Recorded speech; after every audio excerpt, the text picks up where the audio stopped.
Hello and welcome to Follow the Money. I'm Raine Musñgi. Join us as we explore the tools and insights you need to jumpstart your financial journey.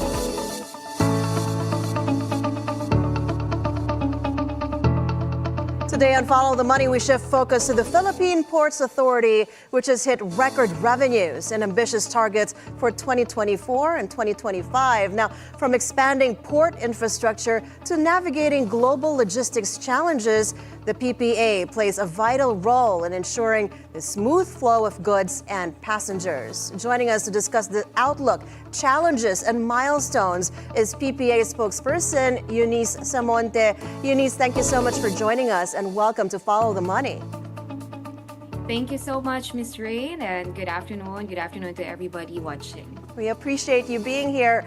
The PPA reported a record high 27 billion pesos in revenues for last year. What are the highest revenue sources and the key factors that drove this achievement? Do you feel you might be able to sustain or even surpass this performance in 2025? Yes, first of all, thank you so much for recognizing the efforts of the Philippine Ports Authority. And yes, that's correct. The Philippine Ports Authority has achieved another milestone, and that is achieving this 27.30 billion peso. This is the highest revenue of the Philippine Ports Authority when it comes to history of the port since its creation in 1974. So we're very glad that it coincided with its 50th anniversary, which is last year. So since 1974, this is the highest revenue ever recorded. We even surpassed the forecasted revenue, which is 26.09 billion pesos. So GMJ Santiago, the Philippine Ports Authority General Manager, would like to actually attribute this success, of course, to the efficient revenue collection and to the efficient management protocols and policies that has been implemented to actually streamline the revenues. And of course, we would also like to mention the recent implementation of the PTMRF, or the Port Regulatory Management Framework. This works to cooperate with the stakeholders and for the private public partnership, of course.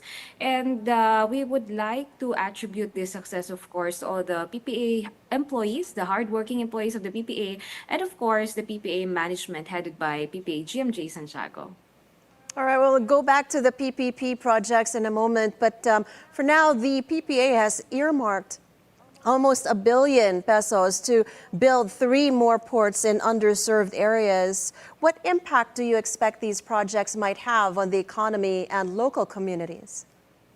Yes, these projects actually are in the areas of Dinagat Island. We also have one in Oriental Mindoro and, of course, in Camiguin. These are areas which are not usually being given much priority. But, of course, since the ports are actually the connectors of our islands, that is why we are focusing on these underserved areas. And we're very happy to announce that the communities are actually thriving within the ports, no? But these projects are just one of the many infrastructure projects that the PPA has been serving over the years. And just last year, we can emphasize that we had launched our additional infrastructure project, that is what we call #5 sa 50, no? This is the 5 additional infrastructure projects that are also positioned in key areas, like, for example, for those with actual communities who will benefit in these port projects. We're talking about the law enforcement building in Ilocos Norte, and also the K9 Academy in Pampanga, Babalakad, Pampanga. Actually, this is the first K9 Academy in the Southeast Asia that is the government owned and controlled. No? This is in coordination with the Philippine Coast Guard. We also have Balanacan Port project in Marinduque, and also Tubigon Port Passenger Terminal in Bohol, and of course the cruise ship in Surigao del Norte. So these are the projects that we have achieved last year, and we're expecting to continue building more projects this year, especially on what you mentioned earlier, or for the areas that are usually not given much priority. We're actually building bridges and for the passengers and for the goods to flow. Correct. And your 2025 target, what would it be for this year? And are you confident that you would be able to hit that target for the year? Yes, for 2025, GMJ Santiago, the general manager of PPA, is actually looking at more projects that are in coordination also with different government agency. Like, for example, we are looking at, right now, we have 66 ongoing projects in Luzon, Visayas, and Mindanao. And we have coordination, especially with the Department of Energy, to maximize the wind projects, especially near the ports. No, we also have coordination with the DSWD, or the Department of Social Welfare and Development. PPA GMJ Santiago has been coordinating with Secretary Gatchalian for the DSWD to place food packs, for example, for people or passengers stranded in the ports, especially during canceled trip or suspended trips. So yes, we've been working on a lot of collaborations with different government agencies, and of course more infrastructure projects that will connect every island, since we're an archipelago. And we're very glad that the government agencies has been very active also in cooperating with the PPA. And for 2025, we have a target of more than 100,000 passengers, like for example in the cruise sector, and a lot of passengers as well for our local travel season. Certainly, passenger volumes have definitely increased over the past year, especially from pre-pandemic levels. And you did mention how you're ensuring that infrastructure and systems can accommodate the surge. And yet, with all these good news and developments and projects that are ongoing, the PPA mentioned that it is expecting a tough year ahead in logistics, especially with U.S. President Donald Trump having a second turn at the White House. Can you tell us more about that? Yes, actually, the changes in every aspect of the economic policies, whatever it is that the U.S. president will implement, surely we will adapt to the changes. But whatever it is, whatever economic policies, of course, U.S. is a very a huge country. Whatever policies they will create, it will definitely affect the currency, interest rates, and every flow trade. And that will depend on the next policies that he will announce. But for us, for the PPA, we have ensured that there will be no disruptions, if ever, for the economic policy changes, because we're on track when it comes to adapting to these challenges. But is this going to be an opportunity to actually improve on systems or maybe cut back on certain costs to, improve or even make better or make it cheaper for logistics companies to continue business? One analyst was saying that a reduction in friction costs could drive logistics costs lower. Would you agree? Yes, that was possible, especially because there will be a lot of opportunities for the Philippines, especially for the flow of goods and for the trade. No? The exports, of course, the Philippines, we're looking at additional exports, and this will also serve as additional pathway for the Philippine market as well. But whatever it is, instead of fearing the possible economic repercussions of the Trump presidency in particular, we should take this opportunity to fill in these trade routes and possible trade gaps, which may be created as a result of these additional tariffs or imposed by the U.S. Are you expecting, can you identify some possible trade gaps that you want to fill? We're actually still depending on what the U.S. presidents will announce, but for now, we're still looking at this possible opportunity. But for now, we can talk about the possible and the next steps after the pronouncements and the next possible trade implementation of the president. You did mention that you're going to try to ensure that there will be no disruptions in the supply chain. How do you do that? How are you preparing to address the supply chain bottlenecks that could impact Philippine ports?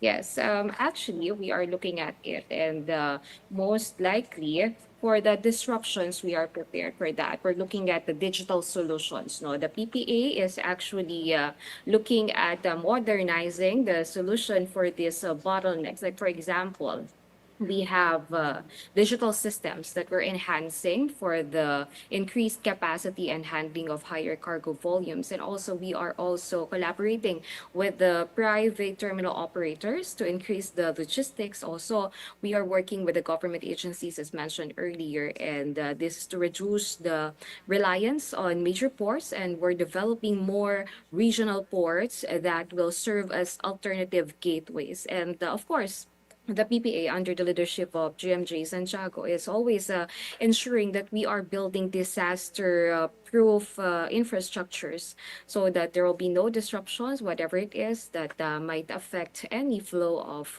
goods or trades or even if the passengers. All right, we'll talk more about passengers and cruise ships in a moment. We have to take a breather, though. We'll be back with spokesperson Eunice Samonte on the PPA's efforts to combat delays and boost efficiency across Philippine ports. Stay on BNC and follow the money.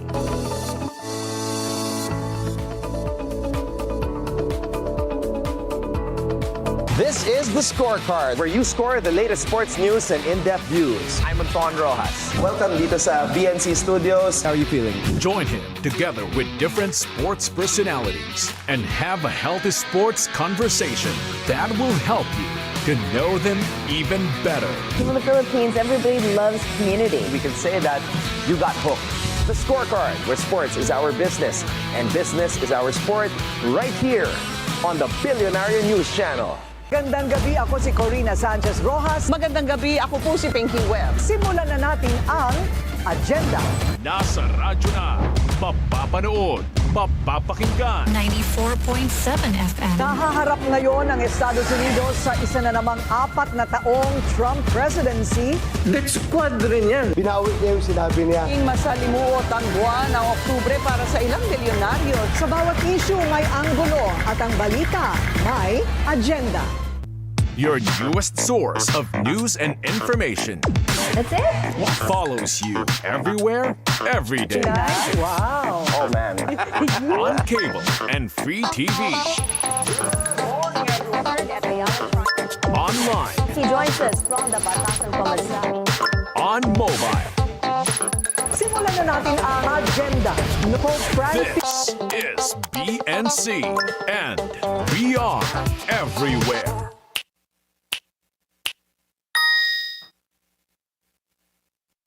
In fact, baliktad.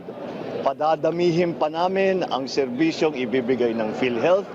Palalakihin pa namin ang pagbayad sa insurance claims. So, I would like to just assure everybody, huwag niyong inaalala na mababawasan ang serbisyo kahit na kanino.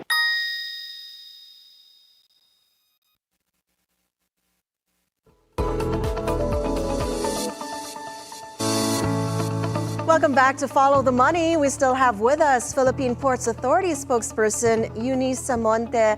Eunice, earlier we were talking about public-private partnerships, and the PPA is planning to bid out ports like the General Santos port by this first quarter. How crucial are your PPPs in the long-term strategy? Are there safeguards in place to prevent monopolies or inefficiencies?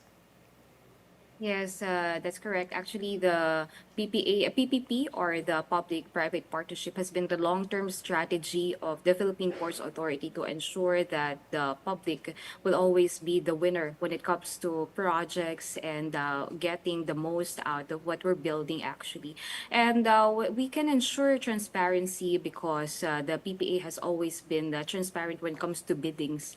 And when it comes to the stakeholders, we make sure that they're always in check and always a part of every infrastructure building. And to prevent monopoly, actually, we're implementing this PTMRF, what I mentioned earlier, the Port Regulatory Management Framework. This ensures that we are providing quality projects together with the qualified private sector, and we award the contract, especially on the most qualified, contractor, and we do not actually include others or those with bad track record. So we are confident that we've been doing this port regulatory management framework effectively because, as you can see, we have been awarding a lot of projects to the qualified contractors, and as well as you can see the results in the public. Right. We have actually been monitoring also those awards that you've been making. But are there any remaining ports disputes that remain unresolved? Or what do these legal challenges mean for your operations? Yes, actually, there are right now, no, currently, we're happy to say that we have no legal dispute as of now. And what we're actually looking is the positive impact of these partnerships. What are the challenges? Well, of course, sometimes we do have some problems when it comes to the shipping lines. That is because there is a lack of ship. For example, during peak season, we are actually asking for more ships in our ports to dock because, as you can see, we are already going back to the pre-pandemic figures, and there are more people traveling via sea now, and sometimes the ships are no longer enough to cater these passengers. So that is one of the challenges. Actually, PPA GMJ Santiago has been calling out the shipping industry to actually add additional ships and, to also alleviate the problems of the passengers, especially during peak season. But when it comes to legal battles, actually, the PPA has been on the right track. And right now, we are happy to say that there are no major challenges right now. And how have the shipping players answered the call of GMJ Santiago? Yes, they've been answering positively. Actually, last peak season, this December, we have additional ship in Batangas Port. That is because we have around 25,000 passengers in Batangas Port during peak season, and that means additional ships are really needed. So sometimes we really call out the shipping industry, but most of the time they answer positively, and we have been receiving a lot of positive response. Even here in the Manila North Port, we have been collaborating with major shipping agencies, and right now we are actually having a lot of meetings with them as well, so that we can avoid the congestion, especially during rush season. The only thing that we are actually requesting is to have a unified or an online ticketing system that will actually put the passengers into convenience, especially during peak season. Understood. We also mentioned the cruise tourism. The construction of a new cruise port in Puerto Galera has been launched. How significant is cruise tourism in the PPA's overall vision, and what are the economic benefits we can expect from these developments? Yes, that's great that you've mentioned about the cruise tourism because we would like to just promote that the Philippines has been awarded the Best Port Call of 2024 from the Korean Awards. This 2024, actually last year, and in 2023, we have been awarded as the best cruise destination in Asia for the World Cruise Tourism. And we're happy because that means that the ports are being efficient and effective when it comes to catering the passengers, not only locally, but also those visiting us internationally. And for the cruise tourism, actually, we're expecting around 150,000 passengers this 2025. That is just the forecast. And we have been actively receiving a lot of ship calls from different shipping agencies and internationally, talking about big cruise ships and big cruise tourism programs for other foreigners and even local Filipino people who would love to join the cruise. But right now, we are expecting more cruise passengers because we've been creating and establishing a lot of cruise terminals in our country. Like, for example, we have a cruise port in Ilocos. We also have in Palawan and here in Manila South Harbor. And right now, we are looking at the increase of tourism passengers with the additional cruise terminals that we are building right now. So how many cruise terminals all in all for the year, and your revenue target for the year? Our revenue target would be announced by the GM actually this February, as we are finalizing things just January. But for now, definitely the revenue target for 2025 would be bigger than the current revenue that we have, which is 27.3 billion peso. It would be premature for me to announce it here, but we will announce it as soon as we have it, but definitely higher than 27 billion. And we have cruise terminals. You've mentioned we have one in Surigao. We also have one cruise terminal in Coron, in Aklan, and in Camiguin. And we're actually building more. We have additional cruise terminals lined up this year. And I hear from the tourism department that domestic tourism is really picking up here in the Philippines. The best tourists in the world are still the Filipinos. Pleasure to have you, and grateful to guest you on the show. Congratulations on your many milestones, and we wish you all the best for the coming year, and we hope to hear from you again soon. Thank you so much, Eunice Samonte, spokesperson of the Philippine Ports Authority, for sharing your plans and perspectives with us today. With a strong focus on infrastructure, innovation, and inclusive growth, the PPA is poised to be a driving force for economic recovery and progress in the Philippines. Thank you so much. Thank you very much, and thank you so much because you've allowed us to also share what we've been doing here in the Philippine Ports Authority. And yes, we're going back to the pre-pandemic level, so expect more from the ports industry, from the tourism industry, locally and internationally. Thank you so much. Thank you, Eunice, and happy weekend. And before we go, we'll leave you with this thought from former United Nations Secretary General Kofi Annan. An efficient port is not only a key to economic success, but also a symbol of a nation's determination to advance and compete. And that is it for today's edition of Follow the Money. I'm Raine Musñgi. Thank you so much for watching. Catch us again on Monday and keep it here on BMC, the Bilyonaryo News Channel, always on time.